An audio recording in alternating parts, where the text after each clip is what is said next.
Social media కార్యకర్తలపై అక్రమ కేసులు బనాయించి వేధిస్తున్న పోలీసులను ఎట్టి పరిస్థితిలో వదిలిపెట్టే ప్రసక్తే లేదని మాజీ మంత్రులు అంబటి రాంబాబు, పేర్ని నాని హెచ్చరించారు. గుంటూరులోని జిల్లా జైలులో ఉన్న సోషల్ మీడియా కార్యకర్తలను నేతలు పరామర్శించారు. ప్రభుత్వ పనితీరును ప్రశ్నించినందుకు ఒక్కొక్కరిపై 5 నుండి 10 కేసులు పెట్టి వేధిస్తున్నారని ఆరోపించారు. చంద్రబాబు ఇప్పటికైనా వారి పద్ధతి మార్చుకోకపోతే అవే తమకు అస్త్రాలుగా మారుతాయని హెచ్చరించారు. ఇదే అంశానికి సంబంధించి మరింత సమాచారాన్ని మా ప్రతినిధి విద్యాసాగర్ లైవ్ ద్వారా వివరిస్తారు. విద్యాసాగర్,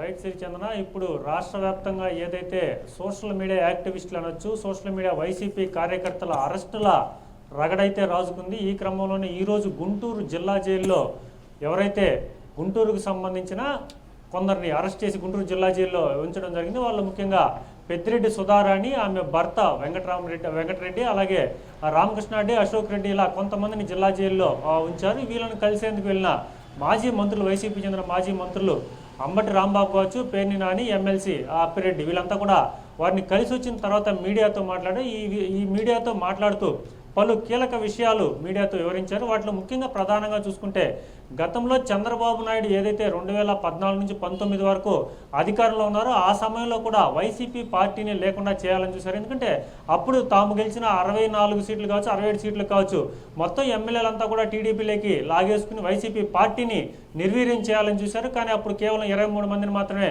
తీసుకుని నిర్వీర్యం చేయాలని చూసిన ఆ పథకం ఎట్లయితే ఫెయిల్ అయిపోయిందో అదేవిధంగా ఇప్పుడు కూడా అధికారంలోకి రాగానే మరొక దుష్ట ఆలోచన చేశారు. దీంట్లో ప్రధానంగా చూసుకుంటే వైసీపీకి సంబంధించి ఎవరైతే యాక్టివ్గా ఉండి సోషల్ మీడియాలో యాక్టివ్గా ఉన్నారో వారందరినీ కూడా నిర్వీర్యం చేసేస్తే రాజకీయ పార్టీ అనేది, వైసీపీ పార్టీ అనేది లేకుండా పోతుందనే దురుద్దేశంతోనే చంద్రబాబు నాయుడు ప్రధానంగా అంత ట్రాన్స్పరెన్సీ లేని కేసుల మీద కూడా ఒక్కొక్కరి మీద 5 నుంచి 10 కేసులు పెడుతూ వేధిస్తున్నారని చెప్పి అంబటి రాంబాబు తెలియజేస్తే, వీటిలో ముఖ్యంగా చూసుకుంటే వర్రా రవీంద్రారెడ్డి అనే వ్యక్తి మీద ఏదైతే కడపతో పాటు మరికొన్ని చోట్ల కూడా ఇతని మీద సోషల్ మీడియాలో అసభ్యకరమైన పోస్టులు పెట్టారని చెప్పి కేసులు నమోదున్నాయి. దీనికి సంబంధించి అతన్ని అరెస్ట్ చేశారు. ఈ అరెస్టులో కూడా ఎవరినైనా అరెస్ట్ చేస్తే 24 గంటల లోపల కూడా న్యాయమూర్తి ముందు హాజరుపరచాల్సి ఉంది. కానీ వీళ్ళు 4-5 రోజులు కూడా వివిధ స్టేషన్లు తిప్పుతూ కొడుతూ రాత్రి 12 నుంచి 1 గంట మధ్యలో ఆ న్యాయమూర్తి ముందు ప్రవేశపెట్టారు. ఎందుకు న్యాయమూర్తి ముందు పబ్లిక్ కోర్టులో ప్రవేశపెట్టలేదని ప్రశ్నించారు. ఇదే విధంగా కూడా ఎవరైతే ఈ పెద్దిరెడ్డి సుధారాణి కావచ్చు, వెంకటరెడ్డిని కూడా అతి దారుణంగా మహిళను కూడా చూడకుండా చెయ్యిలంతా పగలగొట్టారు. చాలా దారుణంగా కొట్టారు పోలీసులు.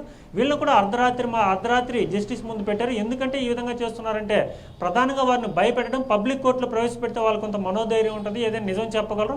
కానీ అర్ధరాత్రి దొంగలు కరుడుగట్టిన తీవ్రవాదులు నేరస్తుల్లాగా వీళ్ళ ముసుగులేసి అక్కడ ప్రొడ్యూస్ చేస్తున్నారు. ముఖ్యంగా కూడా గతంలో చూసుకుంటే ఎప్పుడైనా కూడా ఏదైనా హత్య కేసులు కావచ్చు, దొంగతనం కేసులు కావచ్చు, అలాంటి కేసుల్లోనే కొట్టేవారు. కానీ ఇప్పుడు కేవలం సోషల్ మీడియాలో పోస్టులు పెట్టారని నెపంతో వీళ్ళని దారుణం కొడుతున్నారు. కానీ ఇది పౌర సమాజం కానీ పౌర హక్కులు కూడా హర్షించదగు. ఎందుకంటే చంద్రబాబు నాయుడు చేసే తప్పులే తమకు అస్త్రాలుగా మారుతాయని చెప్పి అంబటి రాంబాబు తెలియజేస్తారు. ఇదే క్రమంలో పేర్ని నాని కూడా మాట్లాడుతూ ఒకంత వ్యంగ్యంగా మాట్లాడారు, ఒకంత తీవ్ర స్వరంతో మాట్లాడారు. ఎందుకంటే ప్రభుత్వాలు శాశ్వతం కాదు, ప్రభుత్వాలు మారుతాయి వస్తాయి, కానీ కొందరు పోలీసులు బూట్ కాల్తో తన్నుతున్నారు, అతి భయంకరంగా కొడుతున్నారు. ఇదంతా కూడా కరెక్ట్ కాదు. ఎందుకంటే ఏదైనా సోషల్ మీడియాలో పోస్టులు పెట్టినప్పుడు వారిని విచారించాలి, విచారించిన దానికి తగ్గ ఆధారాలు సేకరించాలి. ఆధారాలు సేకరించి కోర్టుకు ప్రొడ్యూస్ చేస్తే కోర్టులు, న్యాయస్థానాల్లో వారికి శిక్ష పడేలాగా చేస్తారు. కానీ పౌర సమాజానికి, రాజ్యాంగానికి విరుద్ధంగా వాళ్ళని కొట్టడం తప్పని చెప్పి వారు చెప్తున్నమాట. సో మొత్తం మీద అయితే అంబటి రాంబాబు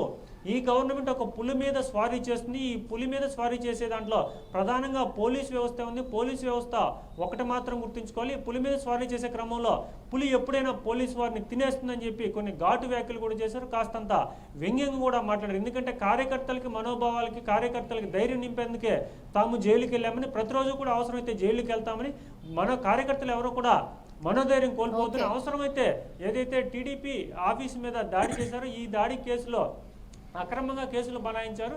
దీనికి సంబంధించి సుప్రీంకోర్టుకి వెళ్ళి మేము బెయిల్ తెచ్చుకున్నాం. ఇదే విధంగా కూడా కార్యకర్తలు ఎవరి మీదైనా కూడా అక్రమ కేసులు బనాయిస్తే న్యాయస్థానాలు తలుపులు దాడతాం. అదే హైకోర్టు ప్రధానంగా దేశంలోనే ముఖ్యమైన సుప్రీంకోర్టు కావచ్చు, వీటన్నిటి కూడా తలుపు పెడతాం. కార్యకర్తలు ఎవరు కూడా మనోభావాలు కానీ మనోధైర్యం కానీ కోల్పోవద్దు, మీకు మేము అండగా ఉంటామని చెప్పి ఇటు అంబటి రాంబాబు కూడా తెలియజేయడం జరిగింది.